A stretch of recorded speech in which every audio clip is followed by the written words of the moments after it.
श्री कृष्णा, राधे राधे। जय भगवान विष्णु जी की। आइए जानते हैं कि मार्गशीर्ष मास की पूर्णिमा कब है। जाने स्नान दान से मिलेगा पुण्य और व्रत की तारीख, शुभ मुहूर्त और क्या है इसका महत्व।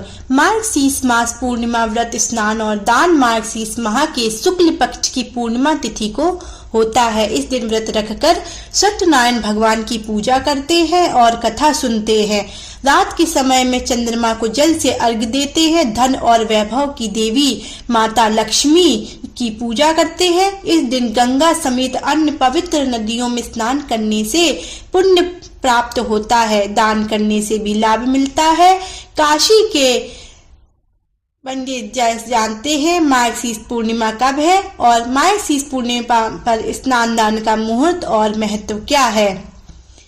इस साल पूर्णिमा 14 दिसंबर दिन शनिवार शाम 4:58 से मार्गशीर्ष माह के शुक्ल पक्ष की पूर्णिमा तिथि शुरू होगी। इस तिथि का समापन 15 दिसंबर रविवार को दोपहर 2:31 पर होगा।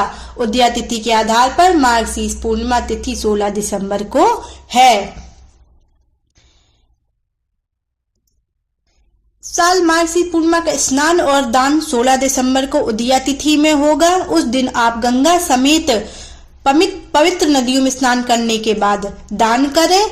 मार्गशीर्ष पूर्णिमा पर स्नान और दान का शुभ समय 5:18 से लेकर 6:12 AM तक है। यह ब्रह्म मुहूर्त जो स्नान के लिए उत्तम माना जाता है। हालांकि आप सूर्योदय से लेकर दिन भर स्नान दान कर सकते हैं। उस दिन का अभिजीत मुहूर्त 11:56 से 12:38 PM तक है। मार्गशीर्ष पूर्णिमा व्रत के दिन चंद्रोदय को शाम को 5:14 पर होगा। जो लोग व्रत रखेंगे वे चंद्रमा को अर्घ्य तब दें जब वह पूर्ण रूप से उदित होकर चमक रहा हो। पूर्णिमा व्रत की पूजा विधि जान लीजिए। इस दिन भगवान विष्णु की पूजा अर्चना करने के लिए सुबह प्रातः काल उठें। इसके बाद स्नान और सूर्य देव को जल अर्पित करने के बाद व्रत का संकल्प लें।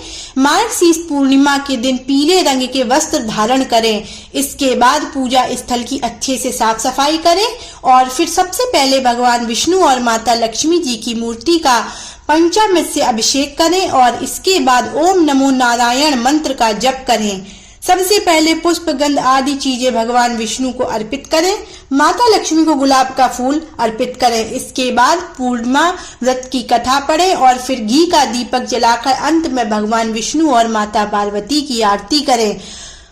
पूर्णिमा की रात वैसे तो जागरण करने का विशेष महत्व है। यदि आप ऐसा नहीं कर पाते हैं तो रात के समय भगवान विष्णु की मूर्ति के पास भूमि पर ही शयन करें। ऐसी मान्यता है कि मार्गशीर्ष मास पूर्णिमा व्रत करने से व्यक्ति को 32 पूर्णिमा का व्रत करने के जितना फल मिलता है, इसलिए इसे 32 पूर्णिमा भी कहा जाता है। मार्गशीर्ष मास में लक्ष्मी जी का आशीर्वाद पाने के लिए आपको क्या क्या उपाय करना चाहिए, आइए जानते हैं।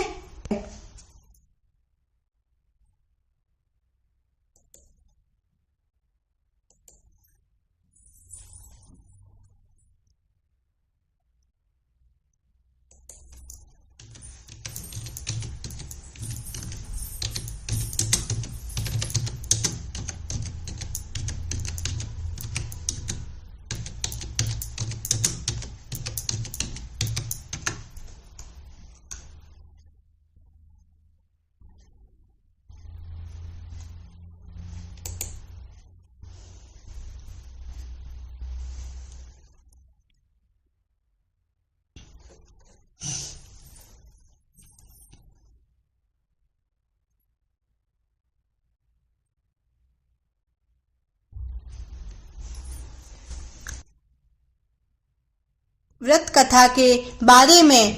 मार्गशीर्ष मास की पूर्णिमा का व्रत रखते हैं और कथा सुना जाता है। मार्गशीर्ष पूर्णिमा व्रत का श्रवण करने से व्यक्ति के सारे कष्ट मिट जाते हैं और पाप भी नष्ट हो जाते हैं।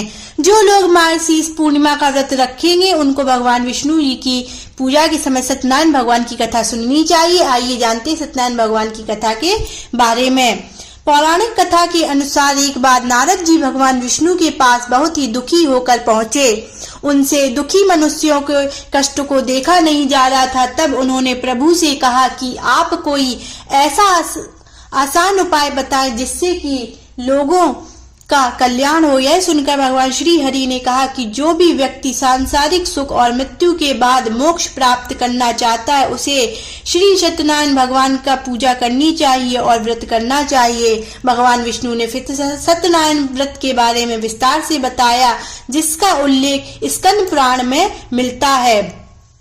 इसके बाद जितने लोगों ने श्री सत्यनारायण भगवान की पूजा की और व्रत रखा, उन सबकी कथा सत्यनारायण व्रत कथा में जुड़ता चला गया। सत्यनारायण कथा का प्रारंभ भगवान विष्णु और नारद जी के वार्तालाप से होते हुए श्री हरि के सत्यनारायण व्रत एवं पूजन की विधि के वर्णन के साथ राजा उल्कामुख, गरीब लकड़हारा, निर्धन ब्राह्मण, साधु, वैश्य, लीलावती, कलावती, धनवान व्यवसायी, राजा तुंगध्वज एवं गोपगणों की कथा तक है। नारद जी के निवेदन करने पर भगवान विष्णु ने बताया कि जो भी अपने कष्टों और पापों से मुक्ति चाहता है उसे श्री सत्यनारायण व्रत करना चाहिए और इस व्रत की कथा का श्रवण करना चाहिए।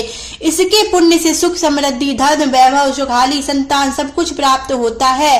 श्री सत्यनारायण भगवान की पूजा और कथा का श्रवण कोई भी कर सकता है। इसके लिए किसी प्रकार का कोई बंधन या पाबंदी नहीं है।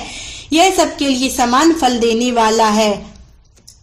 मार्गशीर्ष पूर्णिमा के अवसर पर आप चाहें तो श्री सत्यनारायण भगवान की पूजा और कथा का आयोजन कर सकते हैं और इसके लाभ को प्राप्त कर सकते हैं। जय भगवान विष्णु की, जय माता लक्ष्मी जी।